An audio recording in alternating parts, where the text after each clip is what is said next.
नमस्कार साथियों। आज हम राजस्थान इतिहास में महत्वपूर्ण टॉपिक चौहान वंश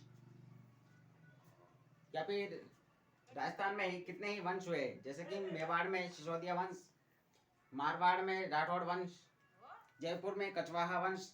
तो उसी प्रकार राजस्थान में चौहान वंश यह भी एक महत्वपूर्ण है।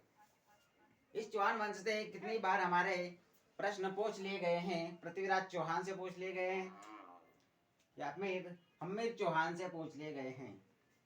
ठीक, तो आज हम चौहान वंश के बारे में जानेंगे।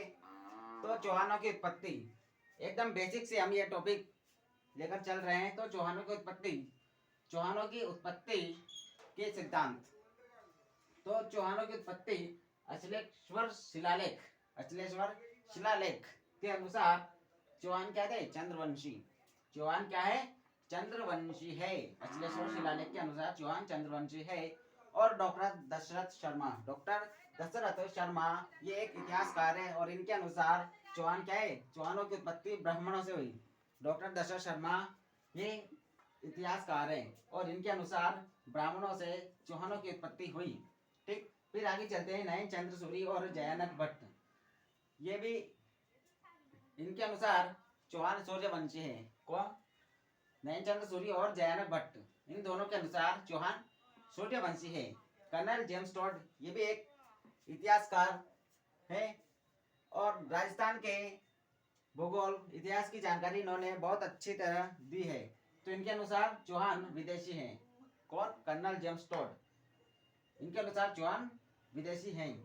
और बिजोलिया शिलालेख एक पत्थर पर कुछ लिखा होता है तो उसे शिलालेख कहते हैं। तो बिजोलिया शिलालेख के अनुसार चौहान वत्स गोत्रीय ब्राह्मणों से चौहानों की उत्पत्ति हुई। बिजोलिया शिलालेख के अनुसार। ठीक, बिजोलिया शिलालेख के अनुसार। और चौहानों की उत्पत्ति के संदर्भ में अग्निकुंड सिद्धांत किसने दिया? तो चंद्रबरदाई ने दिया। किसने? चंद्रबरदाई ने अग्निकुंड सिद्धांत दिया। चंद्रबरदाई की पुस्तक पृथ्वीराज रासो, इसमें उल्लेख किया गया है कि चौहान की उत्पत्ति अग्निकुंड से हुई। चौहानों की उत्पत्ति अग्निकुंड से हुई। ये पृथ्वीराज चौहान के बारे में ग्रंथ लिखा था चंद्रबरदाई ने पृथ्वीराज रासो लिखा। कई बार यहाँ से सवाल पूछ लिया गया है, तो एक बार अच्छी तरह इसे याद कीजिए। तो चौहानों की उत्पत्ति के सिद्धांत अश्लेषवर शिलालेख के अनुसार चौहानों की उत्पत्ति, तो चौहान क्या थे? चंद्रवंशी। और डॉक्टर दशरथ शर्मा के अनुसार चौहानों की उत्पत्ति ब्राह्मणों से हुई। और नयन चंद्र सूर्य और जयानक भट्ट के अनुसार चौहान सूर्यवंशी हैं। और कर्नल जेम्स टॉड के अनुसार चौहान विदेशी है। और बिजोलिया शिलालेख के अनुसार चौहानों की उत्पत्ति वत्स गोत्रीय ब्राह्मणों से हुई।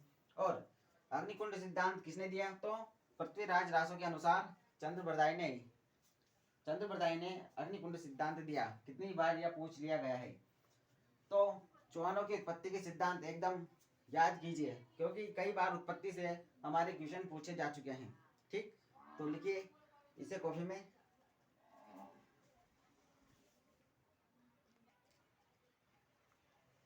तो चौहान वंश की उत्पत्ति हमने देख ली है। अब चौहानों के जो शासक है उनके बारे में जानते हैं। तो सर्वप्रथम चौहानों का जो शासक है वासुदेव चौहान। ठीक है, तो चौहान वंश की स्थापना 551 ईस्वी में सपाट लक्ष्य सांभर नामक स्थान पर चौहान वंश की स्थापना की। किसने? वासुदेव चौहान ने। ठीक है, अब कैसे याद रखना है 551? तो आप प्रसाद चढ़ाते हैं कितने का? 51 का। लेकिन अब आपको सिलेक्शन होने पर 551 का प्रसाद चढ़ाना है। तो वासुदेव चौहान ने 551 ईस्वी में सपाट लक्ष्य नामक स्थान पर चौहान वंश की स्थापना की। ठीक है, हो गया 551 याद। 551 रुपए का आपको प्रसाद चढ़ाना है जब आपका सिलेक्शन हो जाए। तो 551 ईस्वी में सपाट लक्ष्य नामक स्थान पर चौहान वंश की स्थापना की। ठीक है, अब चौहानों का मूल पुरुष या आदि पुरुष किसे कहा जाता है? तो वासुदेव चौहान को। नोट कर लीजिए, चौहान वंश का मूल पुरुष या आदि पुरुष वासुदेव चौहान को कहा जाता है। ठीक है, और सांबर के चौहानों को शाकंभरी चौहान कहा जाता है। सांबर के चौहान शाकंभरी चौहान कहलाते हैं। और चौहानों की जो प्रारंभिक राजधानी जो चौहानों की थी वो थी छत्रगढ़, जिसे वर्तमान में नागौर कहते हैं। तो यह चौहानों की प्रारंभिक राजधानी थी। और वसुदेव चौहान ने सांबर झील और शाकंभरी माता मंदिर का निर्माण करवाया। किसने? वसुदेव चौहान ने सांबर झील और शाकंभरी माता मंदिर का निर्माण करवाया। और सांबर झील शाकंभरी माता को तीर्थों की नानी या देवयानी कहा जाता है। ठीक है। और तीर्थों का मामा पुष्कर अजमेर को, तीर्थों का भांजा मचकुंड धौलपुर को तीर्थों का भांजा कहा जाता है। ठीक। तो याद कीजिए, वसुदेव चौहान 551 ईस्वी में सपाट लक्ष्य नामक स्थान पर चौहान वंश की स्थापना की। चौहानों का मूल पुरुष या आदि पुरुष वसुदेव चौहान को कहा जाता है। सांबर के चौहान शाकंभरी चौहान कहलाते हैं। चौहानों की प्रारंभिक राजधानी छत्रगढ़ या नागौर थी। और सांबर झील प्लस शाकंभरी माता मंदिर का निर्माण किसने करवाया? तो वसुदेव चौहान ने करवाया। और तीर्थों की नानी या देवयानी कहा जाता है। तीर्थों का मामा पुष्कर को कहा जाता है। तीर्थों का भांजा तो मचकुंड धौलपुर को कहा जाता है। ठीक। तो यह सभी इम्पोर्टेंट है, तो याद कीजिए इसे। बाकी अगली वीडियो में ठीक एकदम चौहान वंश को एकदम डिटेल में करेंगे, ताकि जहाँ से भी प्रश्न पूछे जाते हैं तराइन के युद्ध से पृथ्वीराज चौहान या फिर हमीरदेव चौहान, तो जहाँ से भी प्रश्न पूछे जाते हैं उनके बारे में एकदम डिटेल में अध्ययन करेंगे। ठीक। धन्यवाद। यदि आपको यह वीडियो पसंद आती है तो लाइक कीजिए, शेयर कीजिए और सब्सक्राइब कीजिए। धन्यवाद।